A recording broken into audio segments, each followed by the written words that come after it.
a hello? All right, good. Good morning, good morning. Hi. Well, I'm very excited to be here. It's fun to see Emil as a young adult, and indeed we work together at St. Therese, so Emil knows this world of improvisation, and so I am very honored to be here. I have wanted to be a comedian since I was 5 years old. And in my mind, what that meant was TV, movies, commercials. It meant being a famous comedian. Flash forward to today. My husband and I, as you heard, own the Brave New Workshop Theater in Minneapolis, which is the oldest, longest running satirical comedy theater. And so you may think, well, that's successful. But I'm going to tell you a different story today about success and how my dreams of being a comedian came true, but in a totally different and unexpected package. This is me when I was 5. A picture of me when I was 5. This is a self-portrait I drew of myself, and it's actually how I saw myself. I grew up in a very quiet, sort of inhibited home. My family was, you would say, a little bit, they were quiet. We actually had some depression in our house. So as a kid, I could feel that. I did not like it, and I wanted it to be different. I found out by playing with my family and experimenting with my own imagination that I actually had a gift. I had a talent to make people laugh. So by the time I was 5, I thought, I want to be a comedian. And I want to be a famous comedian. I want to make people laugh. I want to change this house, and I want to change the world. I want to make people happy. That was the picture of success I had in my mind at age 5. So I jumped into that career. I did all the normal things you would do if you want to be a famous comedian. I got headshots, as you can see, goofy headshots with big hair. I auditioned for commercials. I took classes. I got some commercials. I did movies, and you can see on the left there, I actually did a fun thing in Chicago called Rent a Nerd. So it was like singing telegrams, only dressing up as a nerd and crashing parties. So I did all of the things you might think of doing to become a famous comedian. I was a regular at stand-up comedy clubs in Minneapolis. I was taking classes at the Brave New Workshop. I started studying improvisation. And I even got cast in a movie with Arnold Schwarzenegger. So before you get too excited, I'll show you the entire clip of my appearance in that movie. That's me circled in yellow. Don't blink, because I was on screen for about 4 seconds. But in my mind, I had made it. I was now, in a movie, famous comedian. So, flash forward, I met my future husband, John Sweeney, while taking improvisation classes at Stevie Ray's Comedy Theater in Minneapolis. Following my dreams, we went off to Chicago, worked at the Second City, did all of the things you do as a comic actress, and flash forward, and we moved back to Minneapolis and decided to buy the Brave New Workshop Comedy Theater. This was in 1997. And we moved back to Minneapolis and took over the theater then. We grew the company from four employees to 50. I started a whole new improv school, and I fell in love with this art form of improvisation. And so you might be thinking, improv, what does that mean? You might have a different picture of what improv means in your own mind. Most people, when they hear the word improvisation, may have a fear response, thinking of jumping on stage without a script. I'm actually improvising right now. I'm improvising this speech. And most of us grow up feeling like we need a script. We need plans. We need concrete steps in order to achieve our goals, to find success. Like Emil said, we need to get perfect A's. We need to go to that right school. We need to do these exact things to achieve our dream. So I was doing all of that, and then I started taking improv classes, And my world shifted to the opposite. Improvisation offered me a new lens on success and a new lens on what life was about. In my mind growing up, I had the picture of life as a script. A beginning, a middle, an end, plot points, things I could count on. A script, when you hold a script, you picture it in your hands, and it's a white piece of paper with words that tell you what to do next, tell you what to say next. Unfortunately, life is not a script. Life is improvisation. Life is constantly full of change, as you guys all know. This year we've been thrown many, many changes. And so the tools and skills I learned as an improviser were the surprising thing and the unexpected thing that helped me find a new version of success. And these are some of the things I started to learn as an improviser. I learned to jump in without having everything I needed in that moment. I learned to begin without not necessarily knowing the end in mind. I learned to defer judgment and to put the negative thoughts and the judgment voice behind me so that I could still move forward, even though the script might be changing or the script completely went away. This mindset of abundance. An improviser believes that they always have everything they need in that moment. We always believe that we know in that moment, no matter what I have, that is enough. And so we get good at looking at the positive in things, and we get good at finding what in that moment is useful versus what do I not have right now. Again, you guys have all experienced this year with the pandemic and having to find and make things useful regardless of what you have. This word, yes and, is sort of the mantra of improvisation. And what yes and teaches us is that first we have to accept what is in the present moment, and that's the yes. We have to pay attention to what is actually happening and accept that. And the and is to build upon that. So another way to say yes and is to say going with the flow, to move with what is happening versus resist what is happening. This is hard to do. It's hard to do when you have a script in your mind of what should happen or what you hoped would happen or what you want to happen. But yes and allows you to pause, see the change or see the uncertainty or see the newness of what's happening, adjust, pivot, and make the next choice to go with the flow. And that is yes and. And finally, no wrong choices. There's a huge amount of freedom in improvisation. When you have a blank page, anything you put on that page is a beginning of something. So in improv, we say there's no wrong choice. There's just the next choice. Sometimes you might change your mind. Sometimes we have to readjust. But there's no way to screw it up. It's your life. It's improvisation. I fell in love with this art form, not just the performance element of improv, but these life skills I was learning. And so now I'm going to flash back a little bit and then go forward. 1968, that's when this picture was taken. That is me at age 2.5 and my sister at age 6. In 1998, 30 years later from this picture, and actually 22 years ago this week, I lost my sister to cancer. It was a complete unexpected diagnosis. She was 36. She had a 6-year-old and 8-year-old, my niece and nephew, Kelsey and Eric, and it completely flipped our world upside down, as you can imagine. Cancer does that. No one expects cancer, no one wants cancer diagnosis. It's not in anyone's life script to have cancer. Her cancer moved really quickly. It was very rare. It was 9 months between a diagnosis and when I lost my sister.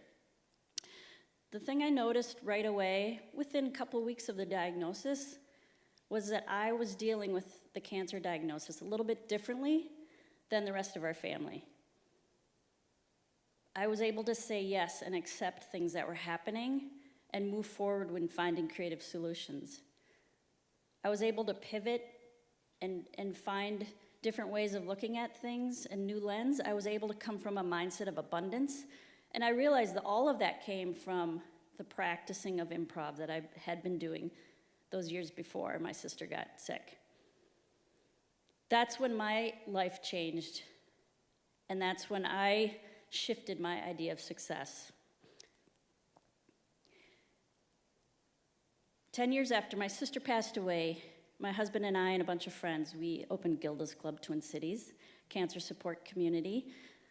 If you know Gilda Radner, if you don't, Google her. She's one of the most famous Saturday Night Live comedians, and she passed away of cancer in the 1980s, but before she died, her and her family started this legacy of Gilda's Club, which is a place where people who have cancer or their families or friends can go for emotional and social support. I looked for that support for my family. We didn't find it, so I went and started a Gilda's Club here in the Twin Cities. It took us several years. We had to raise $5 million, but we opened a Gilda's Club 6 years ago. We've had almost 40,000 visits since then, and the big full circle for me is that now every week on Wednesdays, I teach improv at Gilda's Club.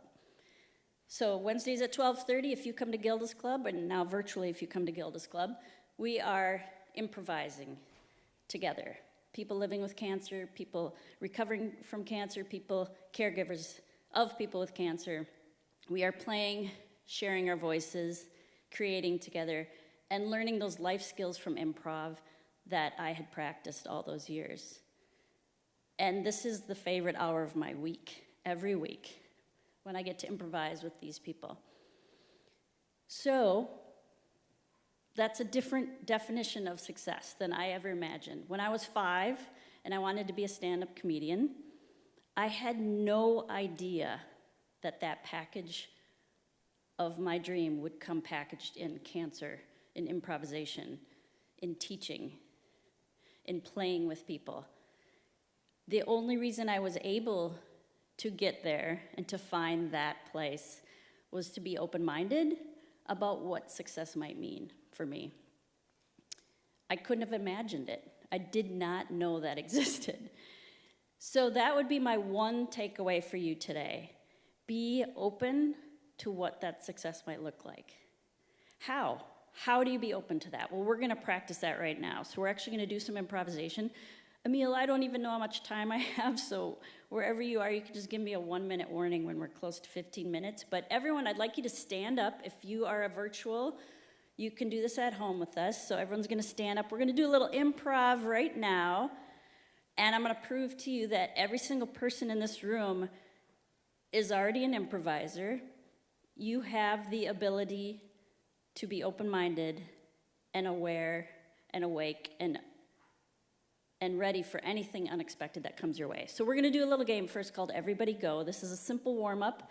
I'm gonna start, I'm gonna say everybody go. I'm gonna make a sound and a motion. Then all of you guys are gonna say yes and repeat that sound and motion, okay? Got it?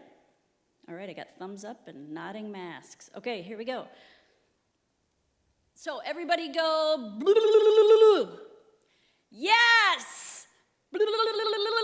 You guys can be way louder, okay? You all right? Everybody go. Yes!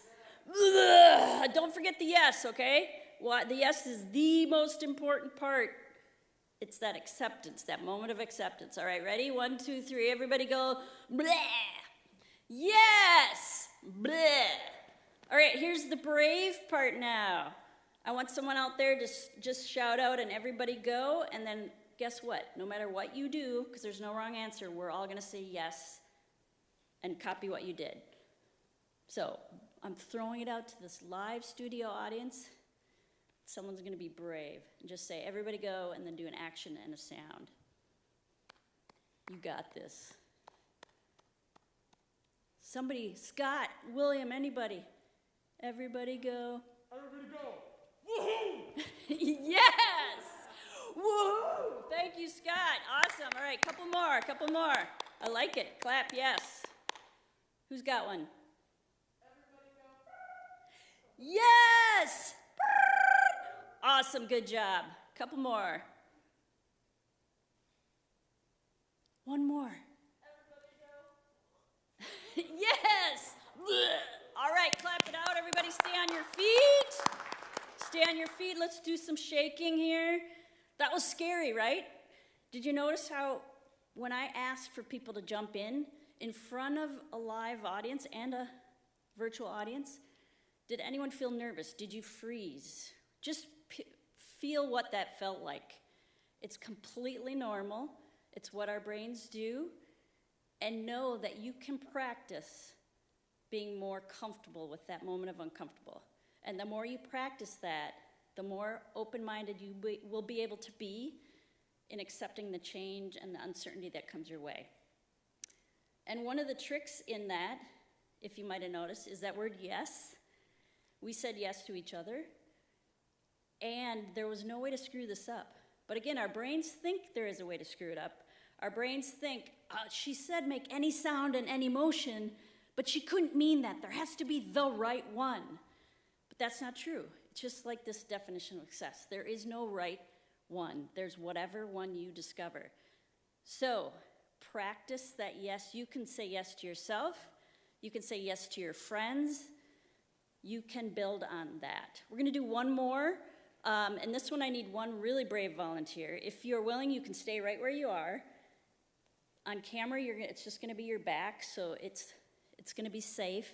But if anyone wants to try this, just raise your hand, and we'll try it from here. I'm looking for...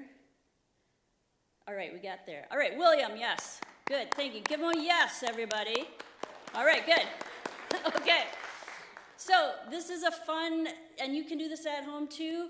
I'm going to give William a topic of 5 things he has to make up on the spot. Again, our brains don't like this. Our brains don't like to do things that are uncertain, that we aren't sure of the outcome, that we can't guarantee our success. However, the framework of this is, no matter what he says, we are going to count and give him those yeses. And there is no wrong answer. No matter what he says, we are counting. So he's going to come up with 5 ideas on the spot, and we're going to count after each idea. 1, 2, 3. Okay, we are the yes for him. And he doesn't know what question I'm going to ask because I'm making it up right now. Let's see. And these are things that don't exist. These are things that you can't go to your database of your brain and pull out and repeat. So it's not going to be like, hey, give me 5 states or 5 colors. These are things that have never existed before and are only going to exist at this moment. So if you're playing this game in your mind or at home or anytime, what you're going to do is you're going to go to that place where you let yourself find whatever is in that moment, accept it, and say yes to it, and make something of it. So let's see, William, you are a Crayola crayon designer, and you have to come up with 5 new Crayola crayon colors that never existed before. It can't be boring like red or cosmic purple. It's brand new 5 Crayola color names. And you're gonna shout them out, we're gonna count for you. All right, go ahead. Burnt toast. Burnt toast, 1. Good. I'm gonna go with kelp green. Kelp green, 2. I wanna hear those counts really loud.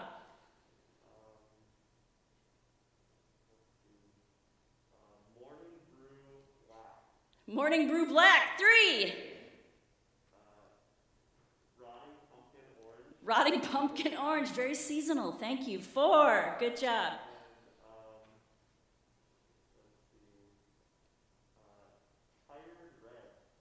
And Tired red? Yes, tired red. All right, give it up. Good job. All right, you guys can sit down. Awesome.